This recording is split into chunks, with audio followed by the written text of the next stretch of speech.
उपस्थित झाल्याशिवाय राहणार नाही. अनेक लोकांनी कादंबऱ्या लिहिल्या, अनेक लोकांनी व्याख्यान केली. ते म्हणतात तरुणपण म्हणजे निवड झोपाळ्यात झोपा घेणे नव्हे, तर वादळ वाऱ्यावर स्वार होऊन ध्येयाची गुढी उभारणे म्हणजे खरं तरुणपण होय. स्वामी विवेकानंद म्हणतात जागे व्हा आणि जोपर्यंत जागा तोपर्यंत आपण आपल्या लक्ष्यापर्यंत पोहोचत नाही. कोई भी लक्ष्य इंसान के साथ से बड़ा नहीं होता और हारा वही जाता जो लक्ष्य के लिए लड़ा नहीं. लोकांना अपेक्षित असणारा आम नागरिक, लोकांना अपेक्षित असणाऱ्या आम तरुणांचा जर तुम्हाला आदर्श घ्यायचा असेल तर त्याच्या खिशातल्या 20,000च्या मोबाईलवर कोणत्या हिरोचा कोणत्या हिरोईनचा वॉलपेपर आहे याच्यावरून आपल्या देशाची अवस्था कळेल. दुर्दैवानं 14व्या वर्षी स्वराज्याची शपथ घेणारे शिव छत्रपती आमच्या तरुणांना माहित नाही. लग्नाच्या वयात फासावर जाणारे भगतसिंग आमच्या तरुणांना माहित नाही. स्वतः जळत्या प्रेतात अन्न शिजवून पोट भरणारी सिंधुताई सुकाळ आमच्या युवतींना माहित नाही. देशाच्या उन्नतीकरिता पागल तरुण पोरगा भगतसिंग मला दिसतो आणि ज्या तरुण पोराच्या हातात रामगीता, ज्ञानेश्वरी, गीता गाथा, स्वामी विवेकानंदांनी लिहिलेले ज्ञानयोग, राजयोग, कर्मयोग असे शक्तिशाली ग्रंथ नाही तर बिअरची बाटली दिसते. आणि ज्या तरुण पोराचे पाय प्रार्थना मंदिराकडे ग्रंथालयाकडे वळायला हवे होते त्या तरुण पोराचे पाय आज बिअर बारकडे वळताना दिसताय. आणि ज्याच्या छातीतून देशाच्या प्रगतीचा चीर बाहेर यायला पाहिजे होता त्याच्या छातीतून गायशाप, भस्कापुरी, सिगरेटच्या धुव्याशिवाय दुसरं काहीच दिसत नाही. गायशाप, भस्कापुरी, सिगरेटच्या धुव्याशिवाय दुसरं काहीच दिसत नाही. परविया नारी रखमाई समान अशी सोशल मीडियावर कमेंट करणारा युवक जेव्हा रस्त्यानं चालतो आणि चालताना एखादी सुंदर युवती त्याला दिसते, त्या युवतीकडे त्याची नजर कशी वळते हे त्याचं त्यालाही भान नाही. देश विदेशात धर्माचा प्रचार प्रसार करण्यासाठी स्वामी विवेकानंद एका संमेलनात जातात. तेथे एक सुंदर विदेशी स्त्री त्यांच्याकडे येते आणि म्हणते तुमच्यासाठी काही पण, मला तुमच्याशी लग्न करायचं आहे. ते तुमचं तेजस्वी रूप आणि तुमच्या वाणीने मी मोहित झाली. स्वामी विवेकानंद विचारात पडले, असं कसं होऊ शकते? मी संन्यासी आहे, मला आणखीन धर्मप्रचार धर्मकार्य करायचं आहे. आणि ही बाई लग्नच करायला तयार झाली. आपण त्यांच्या जागी असतो तर काय म्हटलं असतं दादा? म्हटलं असतं तुझ्यात जीव रंगला. स्वामी विवेकानंद तिला म्हणाले तुम्ही माझ्या वाणीने माझा तेजस्वी रूप एवढ्याच मोहित झाल्या तर आपण एक काम कराल, आपण मला आपला मुलगा समजाल, याने माझा संन्यासही तुटणार नाही आणि तुम्हाला माझ्यासारखा तेजस्वी तपस्वी पुत्र सुद्धा मिळेल. त्या बाईने स्वामींच्या चरणात आपलं डोकंच ठेवलं. या शेतीमध्ये राबणाऱ्या शेतकऱ्याचा जीव या शेतीमध्ये रंगला आहे. देशासाठी मरणाऱ्या सैनिकांचा जीव या देशासाठी रंगला आहे. सावित्रीबाई आणि महात्मा फुले यांचा जीव मुलींना शिकवण्यासाठी रंगला होता, परंतु आज तुमचा आमचा जीव मात्र तिच्यामध्ये रंगला आहे. म्हणून मी सर्वांना हात जोडून विनंती करते, सध्या हिच्या तिच्या जीव रंगवल्यापेक्षा स्वामींचे कार्य आपल्या डोळ्यासमोर ठेवा आणि शिक्षणात जीव रंगवा. भावांनो, मला सांगा, जंगलाचा राजा कोण? जंगलामध्ये धावतो कोण छान? जंगलामध्ये ताकद कोणाच्या अंगात आहे? जंगलामध्ये नाचतो कोण छान? आणि गातो कोण छान? आता मला सांगा, सिंहाला मोरा इतकं नाचता येतं का? कोकिळे इतकं गाता येतं का? जिराफ इतका उंच आहे का? हत्ती इतकी ताकद आहे का? मग सिंहाला जंगलाचा राजा कोण केलं? त्यानंच जाहीर केलं, मी जंगलाचा राजा आहे. आणि कारण काय माहिती आहे? त्याच्यामध्ये कमालीचा आत्मविश्वास आहे. सकाळी उठून असा रुबाबात चालतो ना, समोर किती मोठा प्राणी आला त्याच्या डोळ्यात डोळे घालून बघते सिंह आणि त्याला म्हणते जंगलाचा राजा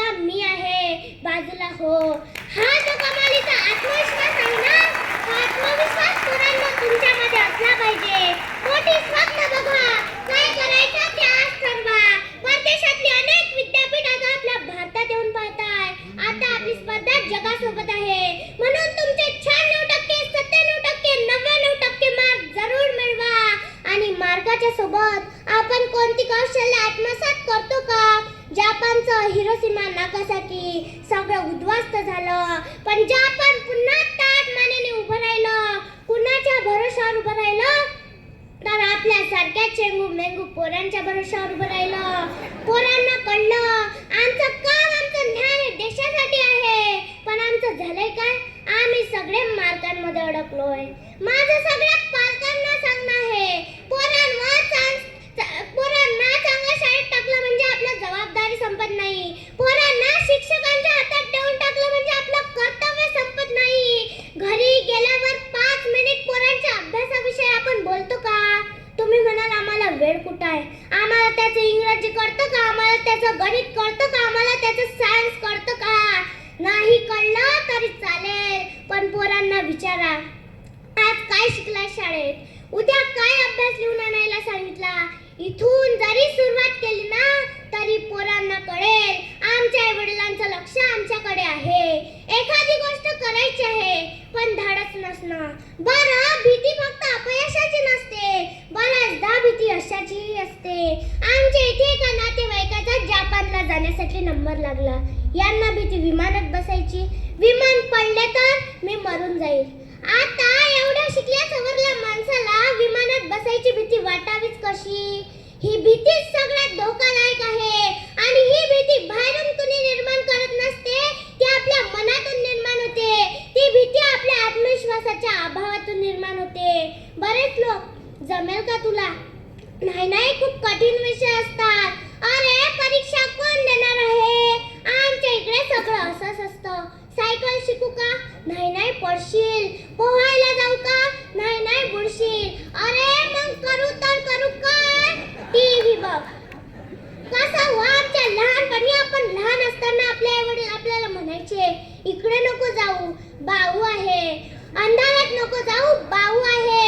लहानपणाच्या कोरड्या मेंदूत तो भाव असा बसतो ना, लग्न झाल्यावर पण बरेच लोक अंधाऱ्या खोलीत जातच नाही. हा दोष त्या माणसाचा नाही, त्याच्यावर लहानपणी जे संस्कार झाले ना, अंधारात भाव असतो तो जातच नाही. किती मोठी अडचण निर्माण झाली. आमची सतत आमच्या अर्धजागृत मनावर कोणीतरी भीती घालत असतं. UPSC, अरे बापरे बोलूच नका. MPSC, ते तर सांगूच नका, ती तर फारच कठीण आहे. छोट्या स्पर्धा परीक्षा त्याही कठीणच आहे. डॉक्टर की वकील की तीही कठीणच आहे. अरे बाबा मग सोपं काय आहे? यशाची पायरी जर तुम्हाला गाठायची असेल तर ध्येय आणि कष्ट ठरवावंच लागेल. आमचे आईवडील कधीच आम्हाला म्हणत नाही बेटा अभ्यास कर. माझे आईवडील आम्हाला म्हणतात बेटा तुला जो विषय खूप आवडतो ना त्यात एवढं समोर की तुझ्या बरोबर कोणी राहूच नाही. आणि माझा मोठेपणा म्हणून सांगत नाही, मी कोणतंही चित्र द्या 5 मिनिटात काढू शकते. आणि भाषण पाठांतर जर सोडाल, वर्ग 12वीचं पुस्तक 5 ते 6 दिवसात पूर्ण पाठ करू शकते. पण त्यासाठी लागतो कमालीचा आत्मविश्वास. तुम्ही नापास झाला, मार्क कमी पडले, कदाचित तुम्ही मागच्या तलाठी पोलीस मध्ये नसाल. ना लागू द्या, कारण एक जिससे कोई सिकंदर और एक खान से कोई फकीर नहीं होता. त्यासाठी आपल्यालाच आपल्या स्पर्धा परीक्षा कराव्या लागेल. आपण काल कुठे होतो, कोणत्या वयस्कर लोकांच्या संपर्कात आलो, त्यांच्यासोबत आपण किती वेळ गमावला, त्यात आपण काय शिकलो असतो का? आमच्या आई वडिलांचा आपण विचार करत नाही. आमचे आई वडील स्वतः चप्पल बनियान पण घेणार नाही, पण आम्हाला काहीच कमी पडू देत नाही. आमच्या वडिलांनी घेतलेले कर्ज, शेतीची नापिकी, पिकाला न मिळालेल्या बाजारभावामुळे आमच्या वडिलांच्या चेहऱ्यावरल्या सुरकुत्या पहा. मग तुम्हाला कदाचित कुठल्या गोष्टीची, कुठल्या टेटची, कुठल्या भाषणाची भविष्यात गरज पडणार नाही. एक राजा होता, त्याला एकुलती एक सुंदर मुलगी होती. त्या मुलीचं लग्न करायचं ठरवलं, पण राजाला जावई पाहिजे होता शूर पराक्रमी. त्यासाठी काय करावे, तर राजाने एक स्विमिंग टँक हौद बांधला आणि सांगितलं जो कोणी या हौदावरून या काठावरून त्या काठावर पोहून जाईल त्याच्याशी माझ्या मुलीचं लग्न लावून बक्षीस देण्यात येईल. मग काय गर्दीच झाली ना तरुणांची. हौसे गौसे नवसे सर्वच जमा झाली. ज्यांना पॅन्ट घालायची पण अक्कल नव्हती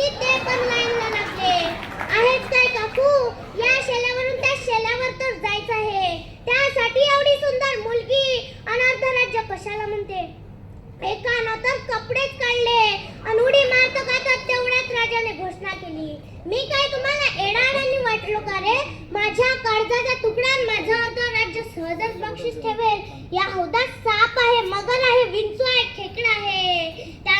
या हौदात साप आहे, मगर आहे, विंचू आहे, खेकडा आहे. कपडे काढ म्हणाल्यानं तर कपडेच घालून घेतले आणि मनात म्हणाला, जान आहे तो जहान आहे, जीवन एकदाच मिळते, मेल्यावर काय कामाची बाप्पा ती सुंदरी आणि अर्ध राज्य. त्यानं कपडे बिपडे घातले, अर्धा तास झाला, पाऊण तास झाला, कुणी उडी मारायचं धाडसच नव्हतं दाखवत आणि कुणीतरी पटकन उडी मारली. राजा कोमात गेला. राजाला वाटलं आपल्यापेक्षा कुणीतरी बिलंदर निघालं.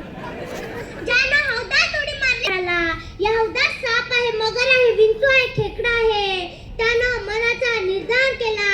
सर्व ताकद एकवटून लावून आणखीन ताकदीनं पोहू लागला आणि पोहता पोहता तो पलीकडल्या काठावर जाऊन पोचला. राजा म्हणाला, आज मी धन्य झालो, या राज्याला पुढे चालवणारा शूरवीर पराक्रमी राजा मिळाला. अरे ज्याला मरण्याची फिक्र नाही, माझ्या मुलीची आणि राज्याची काळजी अतिशय चांगल्या पद्धतीने स्वीकारेल जावई बापू. घ्या ही वर्णमाला आणि माझ्या मुलीच्या गळ्यात टाका. त्याने वर्णमाला तर घेतलीच नाही, राजाच्या हातातला माईक घेतला आणि राजाला म्हणाला, ते तुझी सुंदर राजकुमारी आणि अर्ध राज्य चुलीत घाल. पहिले मला हातात धक्का मारून लोटलं कुणी, त्याचं नाव सांग. एकदा स्वामी विवेकानंद एक नदीकाठी नावेची वाट पाहत होते आणि तेव्हा एक साधू महाराज त्यांच्याकडे आले आणि म्हणाले, तुम्हीच स्वामी विवेकानंद ना? हा, मीच स्वामी विवेकानंद. तुम्ही इथे कशाची वाट पाहत आहे?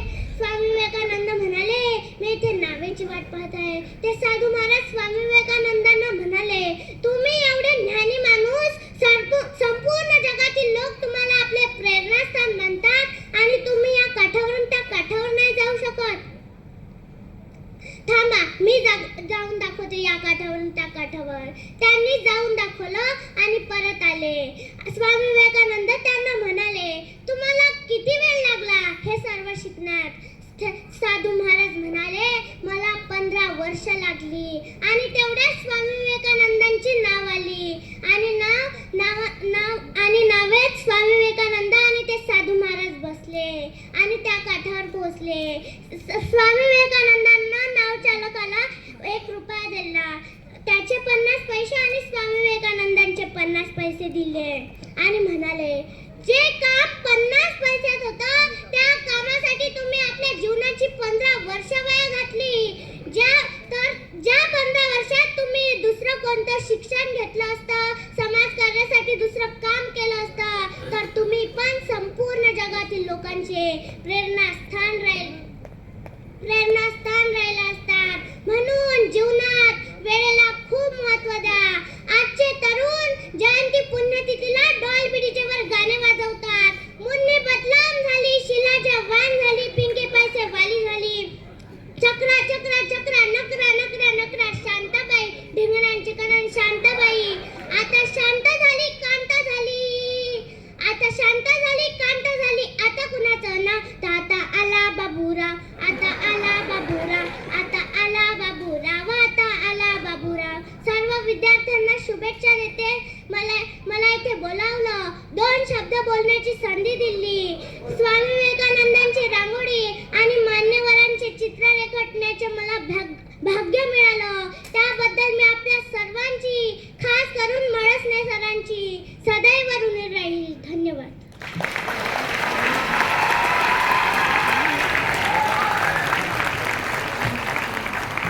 ईश्वरी, हमारी आशा है कि आगे भी आप आपके विचार इसी आत्मविश्वास के साथ प्रकट करेगी।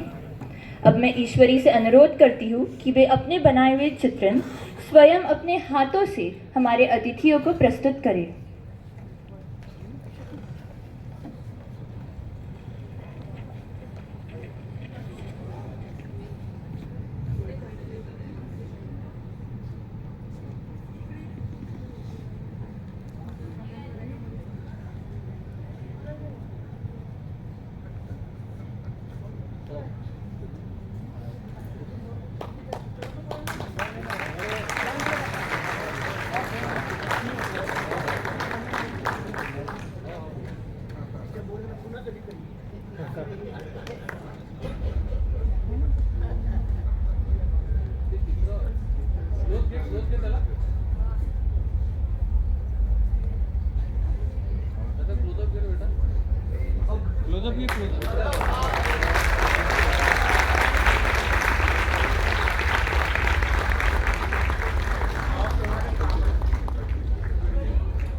विद्या विवादाय धनं मदाय खलस्य शक्ति परपीडनाय साधुस्तु सर्व विपरीत मत्ते ज्ञानाय दानाय च रक्षणाय। दुर्जन की विद्या विवाद के लिए, धन उन्माद के लिए और शक्ति दूसरों का दमन करने के लिए होती है। सज्जन इसी का उपयोग ज्ञान, दान और औरों के रक्षण के लिए करते हैं।